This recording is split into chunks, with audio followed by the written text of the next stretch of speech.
I'm Steve Saunders, and I'm the founder of Light Reading, and I'm here in Reyjavik at the inaugural 2020 Vision Summit, where we're going to be discussing how to help service providers monetize high-capacity networks through the end of the decade. And I'm very happy to say I've got my colleague Doug Webster, who's VP of Service Provider Marketing at Cisco, with me today to answer some questions. And Cisco is actually one of our two founding sponsors of this event, so they're underwriting the whole event and bringing people to Reyjavik from all over the world to talk about this critical topic. Doug, welcome to Iceland. Good, thanks, Steve. 2 degrees underneath the Arctic Circle, so I'm losing the light quickly. Why did Cisco think it was important to support the summit?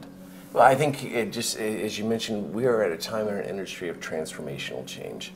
We have a lot of different directions that we can go, and the key is going to be to really figure out where the right ones to help enable service provider success for the medium and long term. And while we get a chance to talk with customers regularly, this is a very unique forum to pull many of them together at the same time, all oriented around the same cause. Yeah. So talking of transformation, I mean, Cisco is really renowned, world-renowned, as being able to transform itself in the face of new technology challenges or opportunities. I mean, you did that with multi-protocol routing, obviously, but also IP. And now we feel we're sort of at the beginning of, one of the biggest transformations ever towards virtualization, or what some people are calling the new IP. What does Cisco need to do in order to reinvent itself yet again to take advantage of this huge market opportunity and help its customers with it? Right. Well, virtualization absolutely is going to be a key trend on there. But we have 3 tenets of our strategy. One is that it's not just going to be virtualizing elements each and every one on themselves and keep them in silos, but rather you need to network that virtualization to achieve a business outcome. It's going to work in conjunction with the physical network, so it's going to be a hybrid deployment. I think a lot of the talk about having just a virtualized network is not necessarily practical, considering the investments the service providers made. Right. And lastly, it needs to be applied across the architecture. It isn't just to virtualize a router, but can you do that with a video processing plane, with a mobile EPC and the like. We have just this last year, we've more than doubled the number of virtualized elements we have. Now we're at 42, 45 if you count our proof of concept. And as we go in by the end of 2015, this time next year, we expect to double it once more. So very aggressive investment strategy on our part. So I think that the main thing which I'm hearing, which is different to what other companies are talking about, is that you're actually trying to develop a strategy which takes into account the fact that there's an installed base. I mean, and that is the world, basically, right now. Yeah, so there is an installed base, and there's a great amount of value that is there already. Why do we want to leave that stranded? And second of all, in certain cases, you're going to want something that is custom-made infrastructure to handle the capacity. You may not necessarily have the need for as elastic of resourcing that virtualized elements can provide. Are standards important in virtualization? Because I'm confused about who's responsible for actually defining how these things talk to each other if for example, they're from different manufacturers. Yeah. I think standards are always going to be important, but even more so is just keeping the notion of an open network. And that's very much what we're doing. And we have a number of investments that we've had, both organic and inorganic activity, to where it's going to support a multi-vendor environment. Whether it's TLF or activities that we have with SON on both the macro and small cell, or even the wide area network itself. To orchestrate across all these, you're going to need to be open.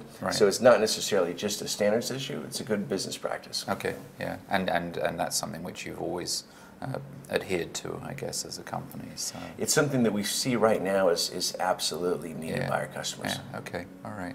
Let's talk about IoT, or as John Chambers calls it, Internet of Everything.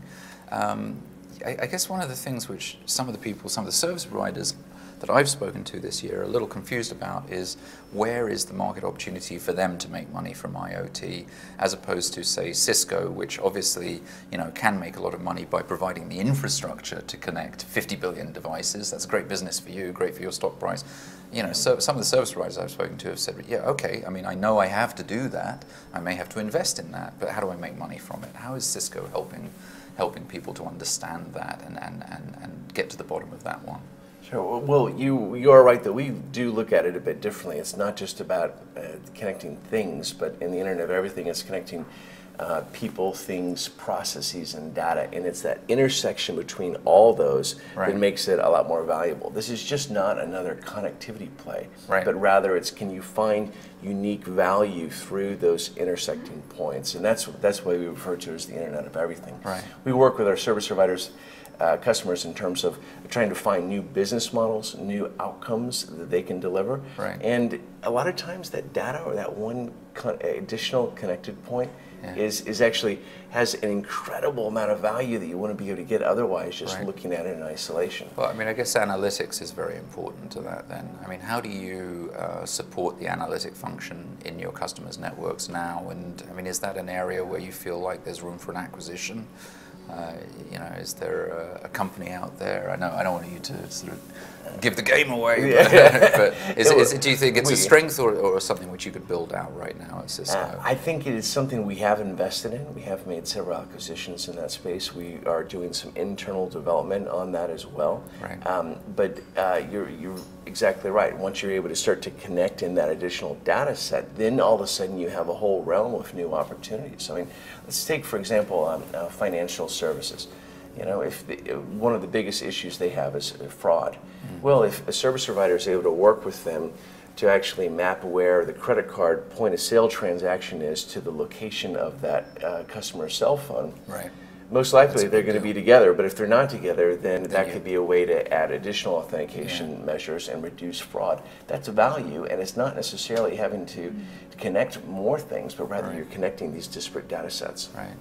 I mean, one of the biggest changes that we've seen this year, or I've seen personally in a couple of hundred interviews that I've done this year with the industry, people at your level, is that, you know, network architects have a different job now than they had 10 years ago. Today, they're expected to not just make the network work, make it reliable, make sure the pipe's fat enough.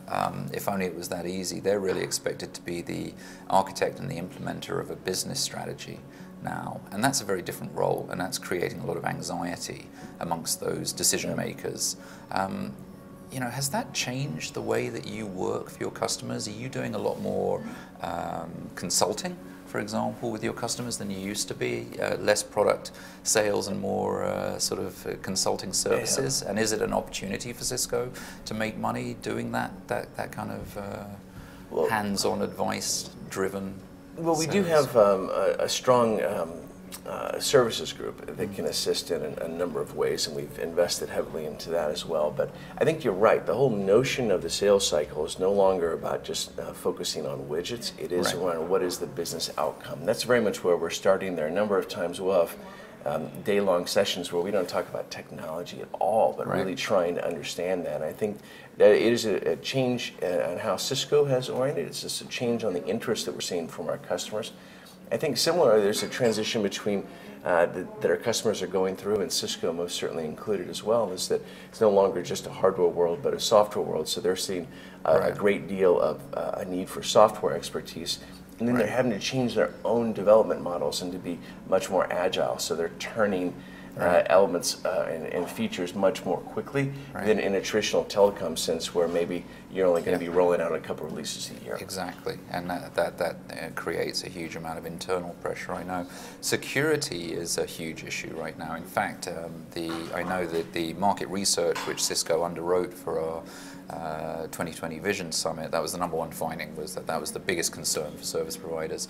Traditionally, it's been sort of siloed inside organizations. It's been a department. I mean, we think, light reading and heavy reading, I think, agree that there needs to be a more sort of horizontal approach to security across both the enterprise and service provider organizations in order to prevent it from actually slowing down the deployment of money-making applications. Is that how Cisco sees it? And what are you doing with security these days? Is it a big hot button for you and your customers? Absolutely. It needs to be infused really throughout the entire architecture. You can't just to look at it in these piece pockets. And so I think it's, going back to your earlier question around virtualization, that provides even a greater opportunity now to do this and put it into more places, and then to ensure that you have consistent policy weave throughout.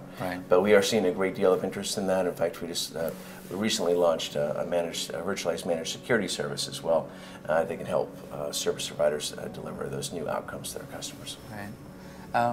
We heard a lot of noise, and I don't really want to call it hype, but I guess there was quite a lot of hyperbole around SDN over the last couple of years, and then it's gone a little quiet, hasn't it? And in terms of virtualization standards and specifications, NFV has sort of emerged as being perhaps a more immediate opportunity for telcos.